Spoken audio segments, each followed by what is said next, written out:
Vamos a continuar. ¿En dónde dijimos que íbamos a estudiar? ¿Alguien se acuerda? Marcos, muy bien. Va a haber tecito al final para la hermana porque está atenta. Así que, ya saben, va a haber premios. Bien, vamos a Marcos. Y la semana pasada, discúlpenme que me siente, pero ya creo que a mi edad todos me entenderán. Entenderán mi condición. Vamos a ver un poquito del contexto. ¿Se acuerdan algo de lo que vimos la semana pasada? Iniciábamos el Evangelio según San Marcos, que nos explicaba Moy que fue el primer evangelio que se escribió, que es un evangelio muy a lo que va, muy al grano. Entonces pasa de todo y algo que nos decía Moy por ahí que me llamó la atención es que va a decir mucho el y de repente y después y entonces. ¿Por qué? Porque está enfocado no en tantos detalles, sino en lo que Cristo iba haciendo en un momento a otro. Así que agárrense bien porque así va a estar todo el evangelio, ¿no? Vimos en el capítulo anterior que estaba este personaje místico, Juan el Bautista, vestido con pelo de camello y comiendo miel silvestre, estaba anunciando y estaba predicando y estaba anunciando el bautismo para arrepentimiento. Y después aparece Jesús y es esta escena de su bautismo, esta escena tan maravillosa donde vemos interactuar a la Trinidad, donde vemos a Jesús en obediencia por completo al Padre, en sumisión al Señor. Vemos al Espíritu Santo descendiendo sobre él y vemos al Padre en completa complacencia del Hijo. Entonces, esto es muy maravilloso y este es como una especie de banderazo para el ministerio de Jesús, ¿no? Después comienza a predicar. ¿Se acuerdan qué predicaba Jesús? Cuando dice, y predicaba. Exacto. Otro tecito para la hermana ahora al final. Predicaba el Evangelio. Fíjate, acompáñame a Marcos 1:15. Dice, diciendo, el tiempo se ha cumplido y el reino de Dios se ha acercado. ¿Qué más dice ahí? Arrepentíos y creed en el Evangelio. Este era el mensaje de Jesús. Este era el mensaje. No se estaba enfocando en otras cosas. Él estaba invitando también al arrepentimiento. Y después, pues ya vemos que arranca este ministerio de Jesús. Empieza con el tema de la persona que estaba endemoniada. Después cura a la suegra de Pedro. Y después vienen todos estos milagros que estaban haciendo que todo el mundo se diera cuenta de quién era Jesús. Y que todo el mundo está, oye, ¿qué está pasando? Nunca habíamos visto esto. ¿Qué onda con estas cosas? ¿Y qué onda? ¿Y qué está pasando? ¿No? Entonces, ahí nos quedamos y vamos a entrar hoy a Marcos 2. Así que acompáñame ahí en Marcos 2. Vamos a leer versos 1 y 2. Dice, entró Jesús otra vez en Capernaum después de algunos días y se oyó que estaba en casa. E inmediatamente se juntaron muchos, de manera que ya no cabían ni aún a la puerta, y les predicaba la palabra. Y quise titular la enseñanza de hoy como Jesús está presente, porque aquí vemos que Jesús está, Jesús regresa, se escucha que Jesús llegó. Y aunque este no es el énfasis de la enseñanza del día de hoy, me hacía pensar en que qué loco esta gente que estaba ahí y escuchó que llegó Jesús. Y entonces todos se agolparon y empezaron, oye, este Jesús es el que dijeron que sanó a un endemoniado, el que sanó a no sé quién, y vamos a ver qué va a pasar ahora. Y me hace pensar a mí en qué pasa cuando yo estoy en casa. ¿Cómo se nota cuando estoy en casa? A lo mejor dicen, ya llegó David, mejor fuga, ¿no? O aquí está David, ya huele a cafecito, de especialidad. O ya huele a carnita asada, o ¿qué nos distingue cuando estamos en casa? Y creo que esta es una buena pregunta porque es bonito ver que cuando Jesús está en casa, todo el mundo quiere estar, todo el mundo se acerca, todo el mundo viene y dice, oye, yo quiero estar, yo quiero ver de primera mano qué está pasando, ¿no? Y fíjate lo que hace Jesús cuando tiene a todos ahí aglutinados, dice, les predicaba la palabra. Ya vimos cuál era el mensaje de Jesús, ¿verdad? ¿De qué está hablando? Jesús está hablando que el reino de los cielos se ha acercado. Entonces, qué bonito ver esto, el mensaje de Jesús. Él cada oportunidad que tiene la aprovecha ¿para qué? Para predicar. Otra tecita. La hermana anda con todo. Entonces, Es hermoso esto también. Estamos nosotros en casa, cuando estamos con la gente que nos rodea, ¿de qué hablamos? ¿A qué los llevamos? A lo mejor está padrísimo hablar de cualquier cosa que nos tiene en común, pero cuando hemos entendido realmente el evangelio es algo que nace de nosotros platicar, que nace de nosotros el caminar que tenemos con Cristo, lo que vamos haciendo día a día, es algo que el Señor también nos invita a hacer. Así que ahí está un ejemplo antes de empezar. Y bueno, vamos a ver 3 puntos del día de hoy, que son puntos prácticos para nosotros que se desprenden de esta enseñanza del día de hoy. El primero es cuando Jesús está presente, nos guía a Él. Así que acompáñame a leer también ahí de los versos 3 al 5 dice: Entonces vinieron a Él unos trayendo un paralítico que era cargado por 4. Y como no podían acercarse a él a causa de la multitud, descubrieron el techo de donde estaba. Y haciendo una abertura, bajaron el lecho en que yacía el paralítico. Al ver Jesús la fe de ellos, dijo al paralítico: Hijo, tus pecados te son perdonados. Entonces imagínate la escena, está este lugar súper a reventar, está todo el mundo hablando de que, oye, aquí está Jesús, el mismo que Juan decía que ni encorvado podía desatar la correa de sus sandalias, y ya sanó a no sé quién, y está haciendo todo esto, y de repente ves a 4 personas abriendo el techo y bajando a alguien ahí, y imagínate, o sea, ¿qué está pasando ahí? Todo el mundo como que a lo mejor muchos manoteando de que no, hombre, ya se van a ir todos, el señor de la casa a lo mejor de que, oye, acababa de impermeabilizar, ya me abrieron el techo, y está pasando de todo. ¿Y qué le dice Jesús a las personas cuando bajan? ¿Por qué cómo osan interrumpir mi plática, mi prédica? ¿Qué dice Jesús? ¿Qué dice ahí? ¿Qué dice? Al ver la fe de ellos, tuvo compasión y habló con el paralítico. Entonces, hay muchas enseñanzas detrás de eso. Aquí, solo en esta pequeña sección, hay una gran cantidad de aplicaciones que pudiéramos tomar para nosotros mismos como iglesia. Y nos vamos a enfocar en esto, en algo que el Señor nos ha estado hablando como iglesia, que es el tema de caminar juntos, ¿no? Aquí vemos claramente cómo 4 personas ven a su amigo en necesidad y lo están llevando ¿a quién? A Jesús, lo están llevando a Jesús. Y esto nos lleva a hacernos una pregunta a nosotros también. Como personas, ¿a dónde estamos llevando a los demás? ¿A dónde estamos llevando a nuestros amigos? ¿Los estamos llevando a nuestro consejo? ¿Los estamos llevando a qué fuente estamos llevando a la gente? ¿A qué fuente estamos llevando a nuestros amigos? A lo mejor tú dices, no, yo no tengo amigos, pero tienes familia, y muchas veces como padres también, esto es algo que deberíamos de tomar en cuenta, porque muchas veces no como que le dejamos esta tarea a la iglesia, ¿no? De que no, pues yo lo llevo a la iglesia el domingo y ya. Pero aquí vemos claramente que la fe de ellos es llevar a este amigo con Jesús porque sabe que Jesús le va a sanar. Tú sabes que en Jesús está la respuesta, tú sabes que en el evangelio está la vida real que necesitamos. Entonces, ¿por qué llevar a tus hijos a cualquier otro lugar que no es al evangelio? Tú desde tu casa, ¿no? Como padres, como familia también.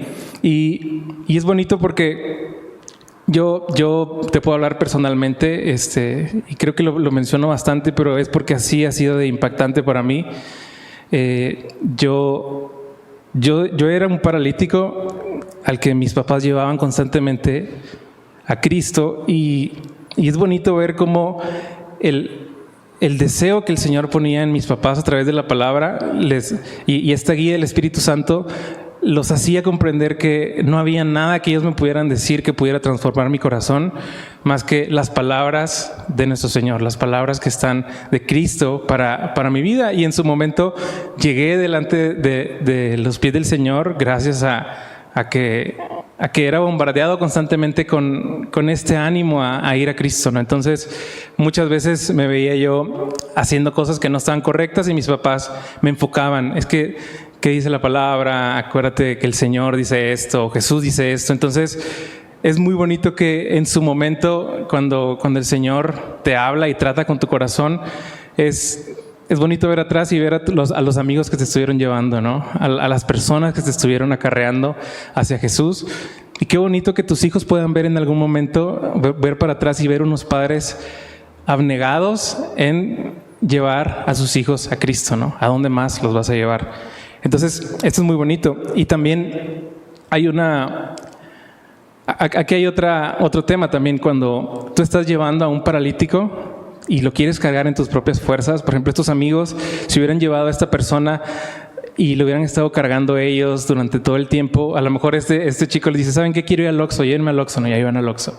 Quiero ir al Seven, iban al Seven, voy ahora por un jocho. O sea, ¿cuánto te puede durar esas fuerzas en ti, en estar acarreando a alguien bajo tu dominio? A lo mejor eran 4, de repente ya solo son 3 y dices, bueno, solo son 3, pues llévenme aquí a la esquina o sáquenme aquí a la sombrita, y luego ya son 2 y luego ya es 1. Entonces te ves súper cargado llevando a alguien en tus hombros con tus fuerzas, con tu cansancio. Al final vas a terminar igual y vas a decir, no hombre, estamos igual los dos, ya no tenemos a dónde ir.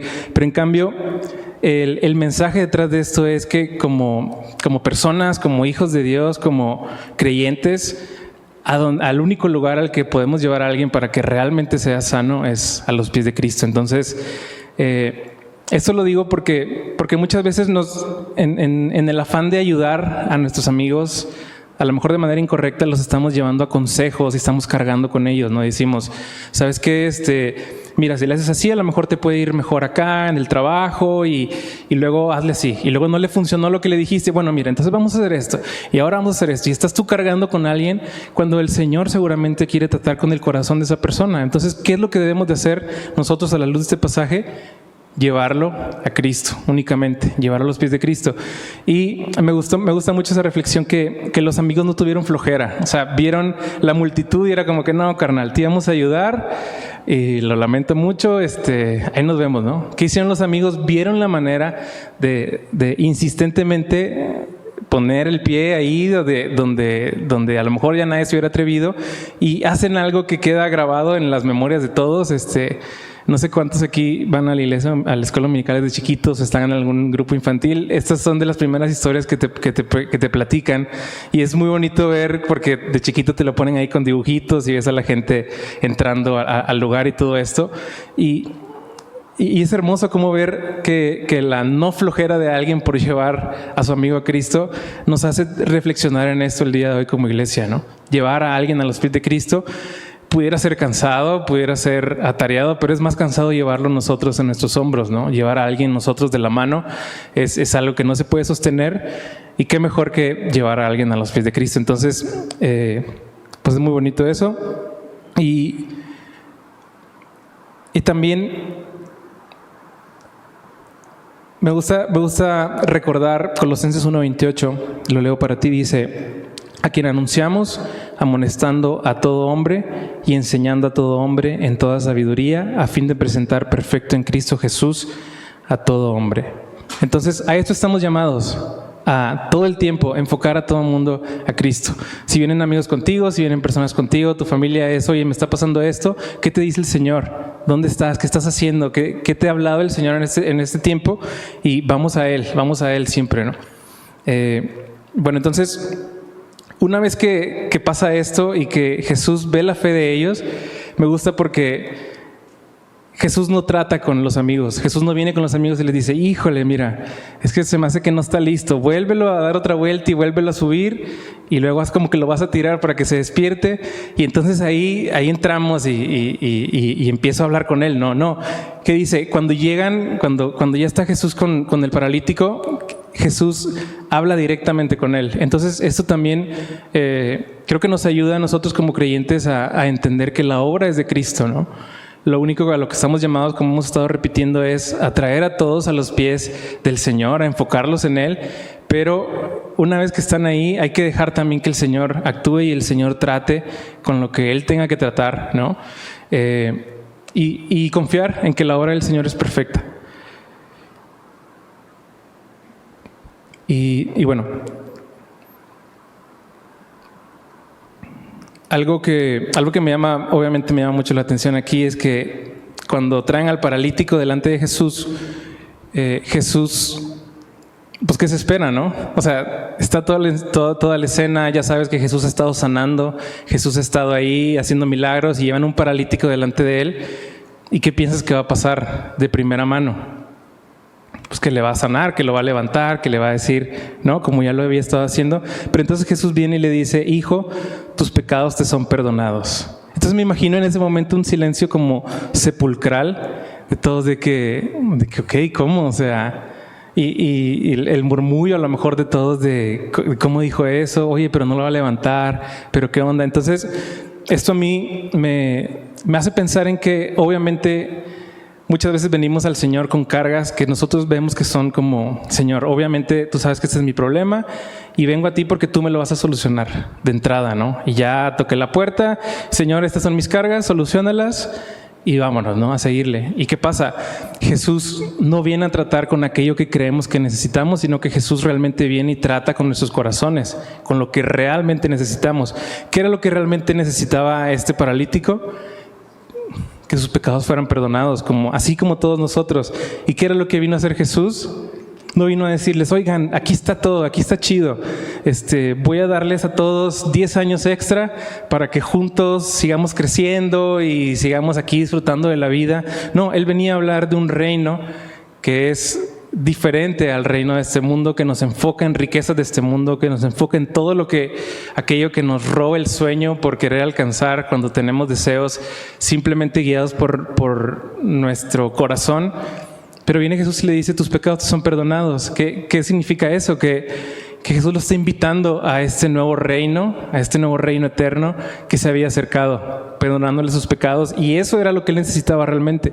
Y en su misericordia, el Señor le dio lo mejor que le pudo haber dado. Entonces, muchas veces como que tenemos esta colación en la mente, ¿no? Como, Señor, te estoy sirviendo, ayúdame, tengo estas broncas, tengo estos problemas de dinero, tengo este problema con alguien, tengo estas dificultades y está padre porque quiero que tengamos aquí todos claro que eso no necesariamente se va a ir cuando venimos al Señor, sino que muchas veces incluso van a salir cosas que van a confrontar las decisiones que tomaste en su momento y que te van a hacer entender que el plan de Dios es perfecto, que el plan de Dios es eterno y que hay cosas que el Señor sigue trabajando con nosotros, ¿no? Entonces, aquellas cosas que sientes que están por ahí, que sientes que son una carga, que sientes que son una prueba, son precisamente eso de parte del Señor, son una prueba para que podamos seguirnos enfocando en Él, para que podamos seguir aprendiendo de todo lo que el Señor tiene para nosotros, ¿no? Que va mucho más allá de todo lo que podemos ver aquí.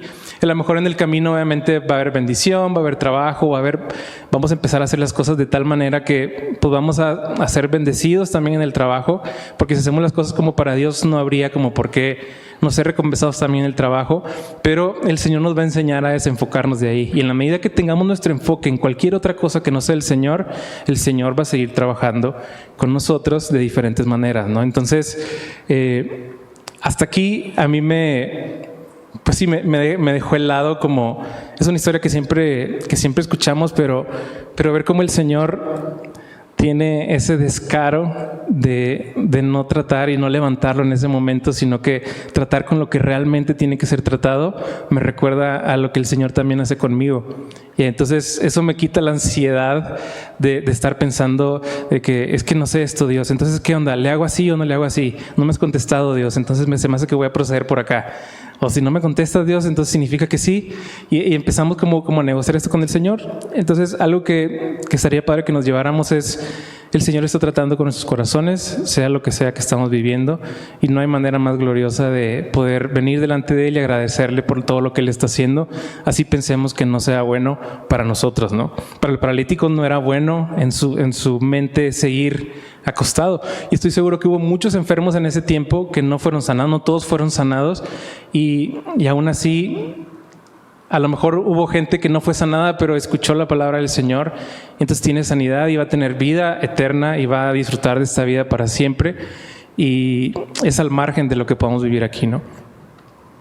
Entonces, nos quedamos ahí en el verso 5.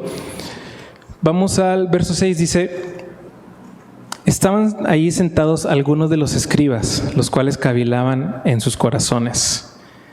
¿Por qué habla este así? Blasfemia dice. ¿Quién puede perdonar pecados sino solo Dios? Y conociendo luego Jesús en su espíritu que cavilaban de esta manera dentro de sí mismos, les dijo: ¿por qué caviláis así en vuestros corazones? Y llama la atención porque hemos estado aprendiendo los domingos que venir con preguntas delante de Dios es válido, ¿no? ¿Lo vimos o no lo vimos? Sí. Es válido venir con preguntas delante de Dios.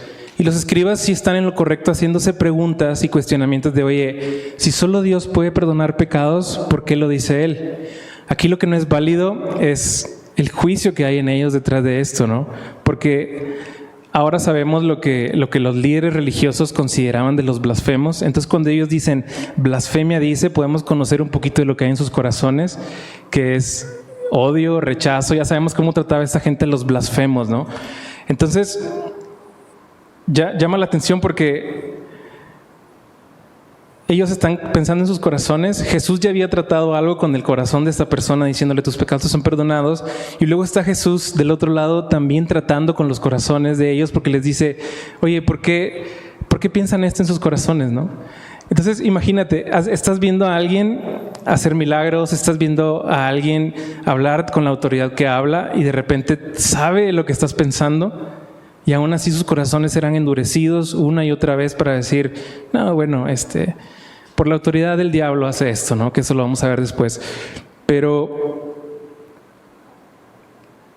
qué loco, ¿no? O sea, ellos están conociendo a Jesús, y algo que como estábamos viendo en este punto, cuando Jesús se revela a nosotros, hay dos formas en las que podemos contestar. Una es obedeciendo, como vamos a ver que lo hace el paralítico, y otra es cuestionando su autoridad, como lo están haciendo ellos, ¿no? Y aquí es un buen momento para hacer la pregunta: ¿qué pasa cuando Dios se revela a nosotros y nos dice algo? ¿Obedecemos o le empezamos a cuestionar y decimos: ¿por qué dice esto? Es que esto no es lo que yo tenía en mente, es que esto no son mis planes, ¿no? Pero fíjate lo que están diciendo los escribas: blasfemia dice. ¿Por qué? Porque no era de acuerdo a algo que ellos tenían en sus mentes. Y Jesús, con toda la paciencia del mundo, llega y les pregunta como: ¿por qué están pensando esto, no? ¿Qué les pasa? ¿Por qué está su corazón así de oscuro? ¿Quién te hizo tanto daño? Y bueno, ojalá que esto nos lleve a reflexionar esto. Cómo nosotros conocemos a Jesús, ¿no? Y nosotros sabemos con qué autoridad nos dice lo que nos dice. Y conocemos la palabra del Señor y sabemos con qué autoridad ha sido escrita. Y aún así, lo mismo nos pasa, ¿no? A veces nos gusta juzgar a los fariseos, a los escribas, y decimos de que no, hombre, si estuvieran aquí en Monterrey, si vinieran a Semilla, préstame la batita, bro, yo los recibo ahí en la entrada y van a ver de cómo nos toca ahí con los fariseos por haber tratado así a nuestro Señor.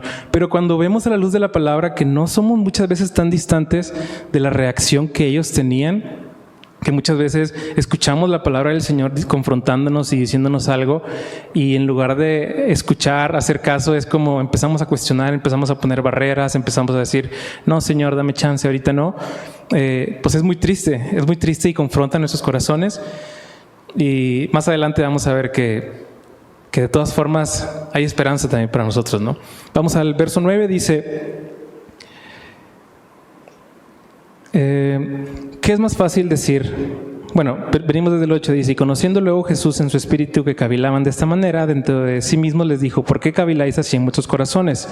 ¿Qué es más fácil? ¿Decir al paralítico: tus pecados te son perdonados? ¿O decirle: levántate, toma tu lecho y anda? ¿Qué es más difícil o qué es más fácil? ¿Qué opinan? Bueno, así se quedaron también los escribas, súper callados, porque ¿qué es más fácil? No, pues es más fácil, a ver, hazlo, ¿no? Entonces es como, los dos son imposibles para nosotros. Y esto me recuerda a algo que dice Mateo 19:26, que Jesús habla con los discípulos después de hablar del joven rico, que dicen los discípulos: no, hombre, es que ¿quién va a ser salvo? O sea, con todas estas cosas está difícil, ¿no? Y viene Jesús y les dice: para los hombres esto es imposible, para Dios, pero para Dios, ¿se acuerdan? Todo es posible. Entonces, ¿qué es más fácil? ¿Decirle al paralítico: toma, tus pecados son perdonados? ¿O decirle: levántate, toma tu lecho y anda? Pues para el Señor todo es posible, esa es la respuesta. Y es muy bonito porque Después vemos en el verso 10, dice, pues para que sepáis que el Hijo del Hombre tiene potestad en la tierra para perdonar pecados, dijo al paralítico, a ti te digo, levántate, toma tu lecho y vete a tu casa. Entonces él se levantó enseguida tomando su lecho, salió delante de todos, de manera que todos se asombraron y glorificaron a Dios diciendo, nunca hemos visto tal cosa. Entonces fíjate, Jesús está diciendo, para que sepáis que la autoridad de perdonar pecados me ha sido otorgada. Entonces le dice, levántate, toma tu lecho. Entonces con esa acción prácticamente está demostrando que si Él tiene la potestad para sanar a alguien, tiene la potestad también para perdonar los pecados de esa persona. Y de esa manera es que Jesús se revela a nosotros, recordándonos quién es, que Él es el Mesías, es la solución a esta separación que teníamos. Es el Hijo de Dios el único medio por medio del cual podemos venir delante del Señor y ser reconciliados con Él realmente. Entonces, pues me imagino en este momento las bocas de todos como súper abiertas, el cuchicheo, el asombro y pues sí, están viendo cumplidas muchas cosas. En Isaías hay un fragmento donde dice, el cojo saltará como un ciervo, ¿no? Y quizá lo que están viendo en este momento, están viendo no solo a alguien que tiene potestad para sanar a alguien, sino que está diciendo que tiene la potestad para perdonar los pecados. Entonces las personas que están ahí empiezan a glorificar a Dios. Y eso es algo bien importante. La obra de Cristo nos lleva a glorificar al Padre en todo momento, ¿no? Y en cambio, cuando tenemos una respuesta negativa a esto, pues nos lleva a las personas a endurecer más sus corazones y pues esto es obviamente, pues es triste. Y nosotros también cuando vemos esto, cuando vemos la obra de Cristo en nuestra vida, cuando vemos la obra de Cristo en la vida de alguien más, también es un buen momento para preguntarnos, ¿nos lleva eso a glorificar a Dios? Cuando vemos que el Señor está actuando en la vida de alguien, ¿nos lleva a glorificarlo realmente? ¿Nos lleva a adorarlo o nos lleva a endurecer nuestros corazones? Y es bonito como ellos están viendo de primera mano todo esto y empiezan a decir, nunca hemos visto tal cosa. Entonces imagínate para los religiosos de esta época, ¿cómo que nunca han visto tal cosa si hemos estado aquí nosotros y nosotros los hemos guiado? Y como que empieza este recelo, ¿no? Pero me gusta esto del Señor, que Él no va tras estructuras religiosas, sino que está yendo tras los corazones de las personas, ¿no? Demostrando quién es Él. Entonces Jesús se ha revelado a ellos, diciendo abiertamente quién es, haciendo lo que está escrito de Él que iba a hacer, y de esta forma es un punto muy importante para nosotros. Jesús se revela en nuestras vidas y podemos responder de estas dos formas, obedeciendo como le dijo al paralítico, levántate, toma tu lecho y anda, y enseguida lo hizo, o cuestionando su autoridad. Y vamos a la siguiente sección. El siguiente punto, yo le puse, nos invita a seguirle dejando todo atrás. Dice,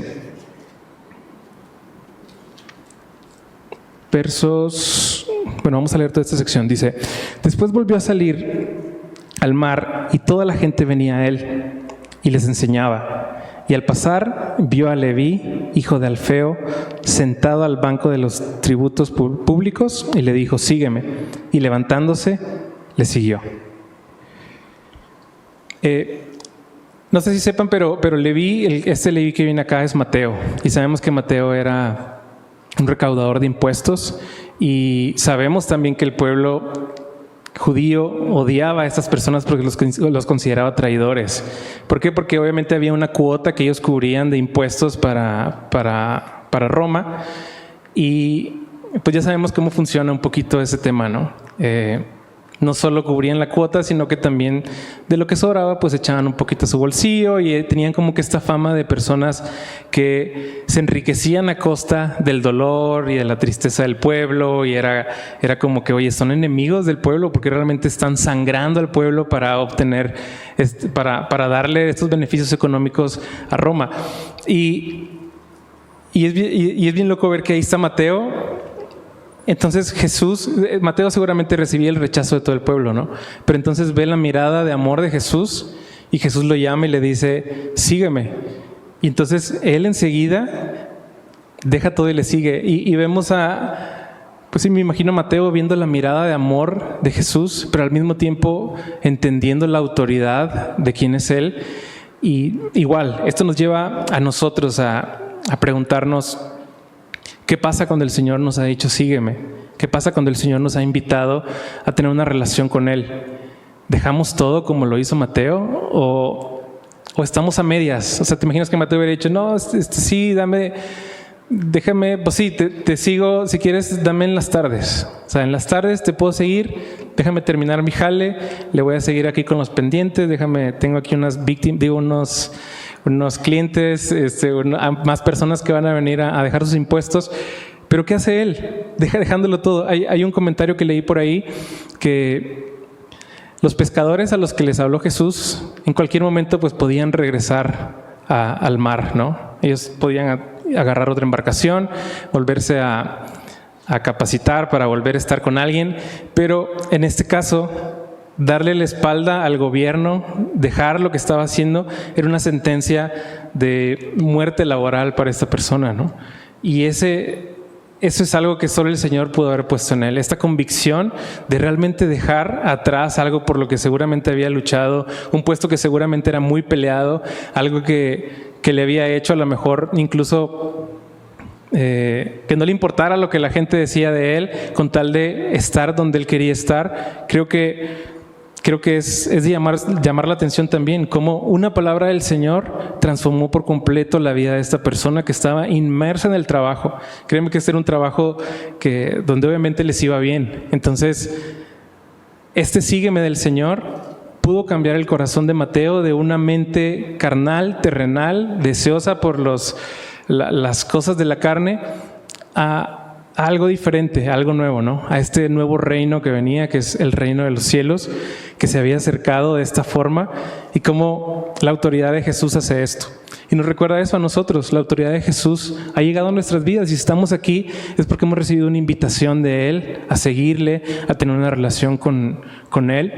Y no quiero que se malinterprete, no quiere decir que todos vamos a dejar los trabajos y vamos a dejar de trabajar.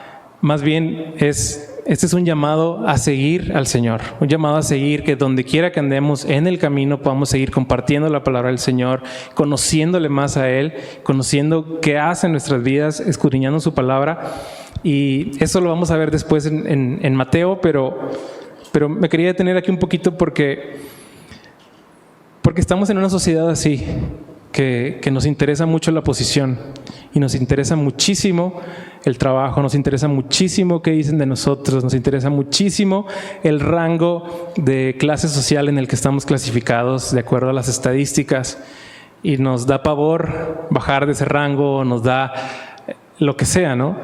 Y una vez más, si nuestra mirada está solo puesta en esas cosas, pues obviamente vamos a tener nuestra mirada desenfocada de lo que realmente el Señor quiere para nosotros, ¿no? Que le sigamos realmente sin condiciones. Bueno, continuamos con el verso 15, dice: aconteció que estando Jesús a la mesa en casa de él, muchos publicanos y pecadores estaban también a la mesa juntamente con Jesús y sus discípulos, porque había muchos que le habían seguido. Y los escribas y fariseos, viéndole comer con los publicanos y con los pecadores, dijeron a los discípulos: ¿qué es esto? Que él come y bebe con los publicanos y pecadores. Y qué escándalo, ¿no? Jesús compartiendo ahí con los pecadores, con lo peor visto de la sociedad, con los traidores, y lo disruptivo y al mismo tiempo lo chistoso de esto es que ¿quién está diciendo que ellos son pecadores? ¿Quién está diciendo, no, está con esa raza, esos súper pecadores? Y esos sí son malos, Esa es gente sí que sí está mal, o sea, ellos ya están condenados, ¿no? Y están diciendo esto los que no han parado de juzgar a Jesús, los que no han parado de ver en qué momento se equivoca, estos que por siglos han puesto cargas que no se pueden llevar a la gente, tratando de obstaculizar la relación que el pueblo pudiera tener con el Señor. Esta gente juzgando duramente, están viniendo y están juzgando de esta forma a los pecadores con los que estaba Jesús, ¿no? Y Y es bien loco porque esta gente creía que su religión les daba una justificación para poder decir esto. Y cualquier parecido con la realidad no es coincidencia, dicen por ahí, ¿no? ¿Quién puede ser tan pecador que no merece a Jesús? ¿A quién puede ser? No, es que este brother ya pecó tanto que él ya rebasó, ya se vio rebasado y ni modo, bro, ahí quedaste, ¿no? Y la respuesta a esto, la épica respuesta, la épica respuesta de Jesús la vemos en el verso 17, dice: al oír esto Jesús les dijo, los sanos, no sé si él hizo así, ¿no? No tienen necesidad de médico, sino los enfermos. No he venido a llamar justos, ¿qué dice ahí? Sino a pecadores. Me imagino a Jesús diciéndole: bro, ustedes ya fueron justificados por su religión. Súper bien. Dale, o sea, ustedes van corriendo al campeonato de santidad, ustedes están chidos, bro. Ustedes con su religión son punto y aparte. Ustedes están sanos, ¿no? O sea, imagínate, es como ellos tienen esto en su mente, pero ¿qué dice Jesús? Yo no vine por justos, vine por pecadores. Y aquí lo que también es difícil de entender, pero que está ahí, es que el Señor sabe que ellos son pecadores. Entonces, de alguna forma ahí les está diciendo también, si tan solo quisieran, he venido también por ustedes, ¿no? Ustedes no son justos. No hay manera de que ustedes puedan decir, yo he sido justificado, ustedes son pecadores, y yo he venido por los pecadores. Y obviamente aquí hay un tema de arrepentimiento, hay un tema de que el Espíritu Santo es el que nos guía al pecado, nos guía a entender que somos pecadores. Y esto creo que realmente nos lleva a pensar esto, que si Jesús vino por los pecadores y no por los justos, entonces es bonito saber que ahí estamos nosotros, ¿no? ¿Quién aquí es pecador? ¿Y quién aquí ha experimentado el amor de Dios? Sí. Creo que todos hemos experimentado mucho del poder de Dios. Aún siendo aún pecadores, Cristo murió por nosotros. Y esto nos lleva a alegrarnos. Ahí estaríamos nosotros también, junto con Jesús, y otra gente estaría diciendo, ¿por qué este brother? Oye, ¿por qué está David ahí, bro? No manches, no lo conoces. ¿Por qué está esta persona ahí? O sea, ese es el pecador, ese es el peor. Pero ¿qué hace Jesús? Viene a nosotros y realmente nos guía a entender esto, ¿no? Que realmente Él vino por nosotros y no por aquellos que se creen justos. Entonces, la única manera de redimirnos de nuestro mal camino, que seguíamos guiados por nuestras pasiones, realmente no es venir a la iglesia, no es cursar discipulados, no es pelearme con otros por demostrar que Dios existe, no es con rituales, no es por obras, sino que es únicamente por medio de Jesús, que es quien vino a buscarnos, ¿no? Y esto lo decíamos ahorita, ¿cómo nos damos cuenta que somos pecadores? Porque el Espíritu Santo nos lo revela. ¿Te acuerdas lo que la obra del Espíritu Santo nos convence de pecado, de justicia y de juicio? Entonces, una vez que sabemos que hemos pecado, podemos venir a Cristo y creer en Él y saber que Él es el único que realmente puede reconciliarnos con el Señor. Además, es triste porque si después de todo esto sigues pensando que a lo mejor no eres tan pecador o que a lo mejor esto no aplica para ti, déjame decirte que la Biblia dice que no hay justo ni aun uno. Y si decimos que no tenemos pecado, le hacemos a Él mentiroso, ¿no? Entonces, estas personas están justificadas en sus propios medios, están llamándole mentiroso a Dios, porque dicen, estos son pecadores y yo no. Y es rudísimo escuchar esto, pero esto no es solo estos escribas en aquel tiempo. O sea, muchas veces nosotros vivimos vidas así, que juzgan, que ponen cargas sobre otros y realmente lo único a lo que estamos llamados es a reconocer nuestra condición y abrazar el sacrificio de Cristo para entonces entender todo lo que le ha hecho por nosotros, ¿no? El punto 3, y este es el último punto, yo le puse nos renueva. Y acompáñame a leer del verso 18 al 22, dice: Y los discípulos de Juan y los de los fariseos ayunaban, y vinieron y le dijeron: ¿por qué los discípulos de Juan y los de los fariseos ayunan y tus discípulos no ayunan? Jesús les dijo: ¿acaso pueden los que están de bodas ayunar mientras está con ellos el esposo? Entre tanto que tienen consigo al esposo, no pueden ayunar. Pero vendrán días cuando el esposo les será quitado, y entonces en aquellos días ayunarán. Luego dice: nadie pone remedio de paño nuevo en vestido viejo. De otra manera, el mismo remiedo nuevo tira de lo viejo y se hace peor la rotura. Y nadie echa vino nuevo en odres viejos. De otra manera, el vino nuevo rompe los odres, y el vino se derrama, y los odres se pierden. Pero el vino nuevo en odres nuevos se ha de echar.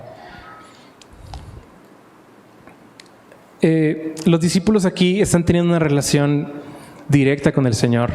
Y si recuerdas, el ayuno es precisamente para estar en comunión con el Señor.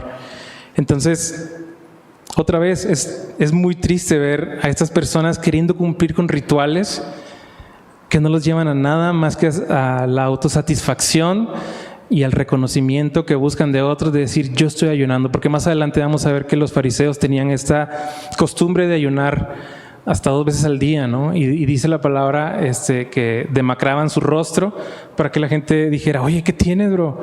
No, es que ya ayuné por no sé cuántos días, bro. Pero ahí la llevamos para la gloria del Señor, ¿no? Es que ahí voy, estoy cansado, pero pues aquí andamos, ¿no?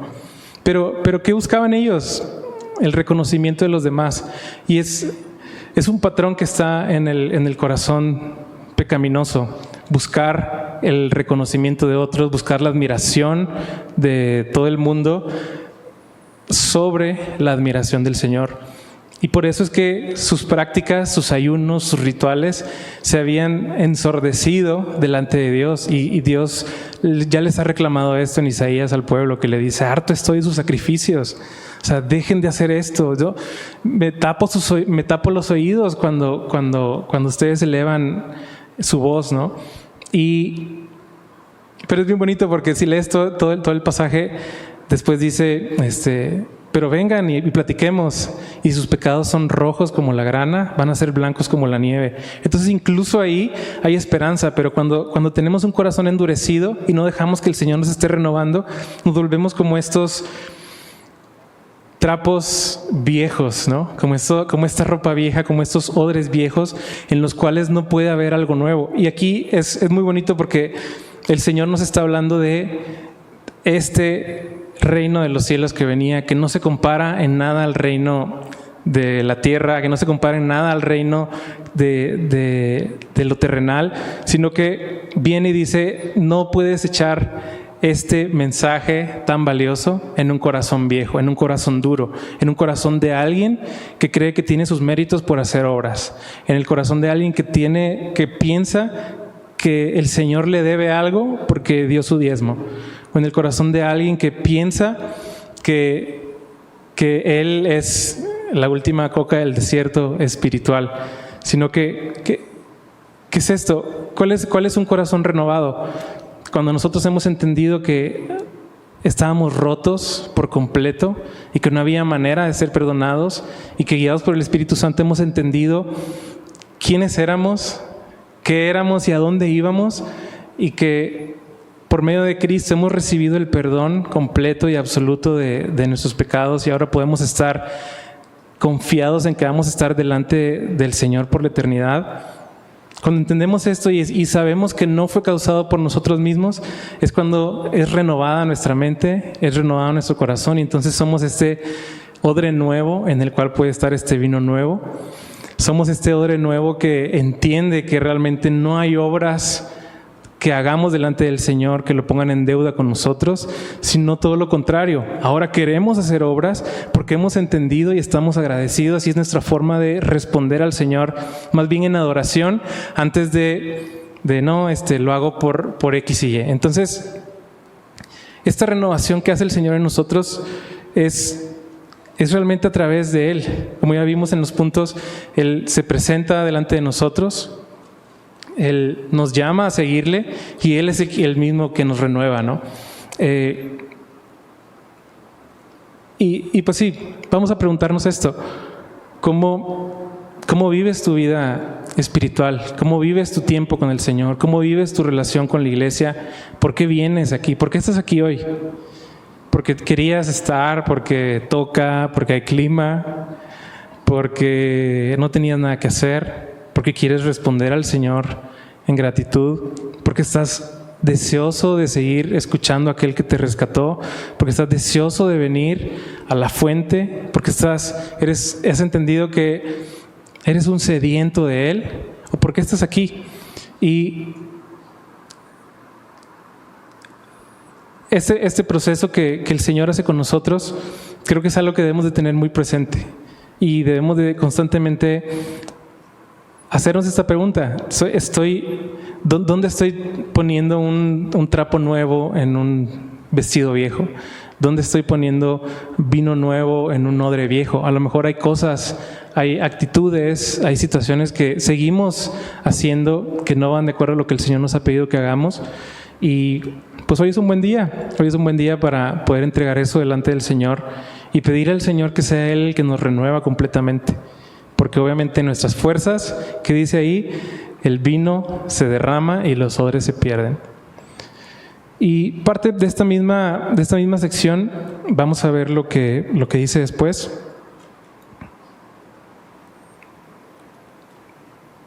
Dice, esta es la última sección que habla sobre el día de reposo. Dice: aconteció que al pasar él por los sembrados un día de reposo, sus discípulos andando comenzaron a arrancar espigas. Entonces los fariseos le dijeron: mira, ¿por qué hacen en el día de reposo lo que no es lícito? Pero él les dijo: ¿nunca leísteis lo que hizo David cuando tuvo necesidad y sintió hambre, él y los que con él estaban? ¿Cómo entró en la casa de Dios siendo Abiatar sumo sacerdote y comió los panes de la proposición, de los cuales no es lícito comer sino a los sacerdotes, y aún dio a los que con él estaban? También les dijo: el día de reposo fue hecho por causa del hombre y no el hombre por causa del día de reposo. Por tanto, el Hijo del Hombre es Señor aún del día de reposo. Aquí hay que aclarar que con lo que estaban haciendo los discípulos no estaban realmente rompiendo ninguna ley que Dios había puesto sobre el día de reposo. Estaban infringiendo algunas de las cargas que con el tiempo el pueblo había puesto sobre el día de reposo. Estas cargas ridículas, cuando te pones a estudiar y a leer cosas, dices, de verdad que nos gusta complicar las cosas en exceso, ¿no? Hay cosas que decían: no vas a hacer esto, pero entonces ellos se las arreglaban para entonces hacerlo de otra manera, pero no estoy infringiendo la ley. Entonces era simplemente una economía de cumplimiento, ¿no? Hago esto, pues no me cae la ley porque en teoría no lo hice, y andan buscando todos estas áreas grises donde no literalmente están haciendo algo. Entonces ellos están viendo: oye, los discípulos están haciendo esto en el día de reposo, eso no es lícito, ¿no? Y pues sí, siguiendo todo este tema de esto, cómo se desvirtuó el día de reposo hasta esos excesos que se vivían en esos tiempos, nos hace pensar también en nosotros, ¿no? Cómo desvirtuamos muchas veces el servicio al Señor de muchas maneras y lo ponemos por sobre otras cosas, y nos empezamos a juzgar entre todos, a ver: oye, este está haciendo esto, este no está haciendo esto, yo hago esto, ¿por qué si yo lo hago este no? Oye, ¿por qué si yo estoy guardando el día de reposo este no? Todo esto se resume en lo que dice el Señor aquí: el Hijo del Hombre es Señor aún del día de reposo. Y me gusta cómo el Señor viene y confronta a estos líderes religiosos y les dice: ¿nunca leísteis?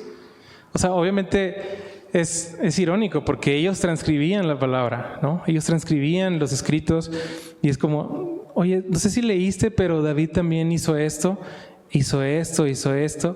Y aquí el tema es que no hay nada que ningún tema religioso que se sobreponga a lo que realmente el Señor había dicho antes. Y el Señor había invitado al hombre a que tomara un día de reposo para descansar de las tareas que había hecho, para admirar la obra del Señor también. Y esa es la manera, esa es la forma en la que realmente deberíamos de vivir el día de reposo. Y aquí vemos a los discípulos en el día de reposo compartiendo su vida con el Señor. Y en cambio vemos a las otras personas en el día de reposo buscando cómo otras personas pueden caer, buscando cómo otras personas caen, buscando qué está haciendo mal cada quien. Y esas son dos perspectivas en las que nos llevan a lo mismo. Si el Señor no renueva nuestros corazones, vamos a vivir una vida simplemente religiosa. Si el Señor no renueva nuestros corazones, vamos a estar viniendo a la iglesia y vamos a estar viendo quién me hizo caras, quién hizo esto, quién está mal, este brother está chueco, este brother está peor, este ni se diga, y viendo solo por afuera, ¿no? Cuando aquí vemos claramente que lo último que hacían estas personas era ver al interior de sus corazones y examinarse y decir, oye, yo estoy peor, yo estoy viendo siempre la paja en el ojo de mi hermano, ¿no? Y aquí también Jesús nos habla de que la necesidad humana es más importante que cualquier ritual religioso de ese momento, ¿no? Y me gustaría cerrar con esto, como con este cuestionamiento de qué hay en nuestros corazones. Y me gusta que cierre con el Hijo del Hombre es Señor aún del día de reposo. Y déjame decirte que Jesús es Señor de tu vida también. Entonces, ¿cómo el Señor de tu vida no va a tener autoridad sobre ti? ¿Y por qué de repente nos vemos luchando con esa autoridad que viene de Él? ¿Por qué nos vemos cuestionándole? Porque hay cosas que, Señor, no te entiendo aquí, me voy a alejar. Señor, está pasando esto, no sé ni qué onda, voy a seguir mi propio camino. Entonces, hagámonos esta pregunta. ¿Está el Señor presente en nuestras vidas? Y si está presente en nuestras vidas, ¿cómo estamos respondiendo ante su revelación? ¿Con cuestionamientos? ¿Cómo respondimos a la invitación que nos hace a seguirle? ¿Estamos dejando atrás todo aquello que nos ata a este mundo? ¿O estamos abrazando eso y estamos diciéndole, no, Señor, perdóname, no puedo? Y somos como este hombre rico. ¿Te acuerdas que le dice Jesús, sígueme, y a él le pesó porque tenía riquezas? Y luego vemos en la historia que estas riquezas seguramente le duraron unos pocos años por todo lo que pasó después en Israel. ¿Y a qué nos estamos aferrando? ¿Qué estamos abrazando que no le estamos entregando al Señor?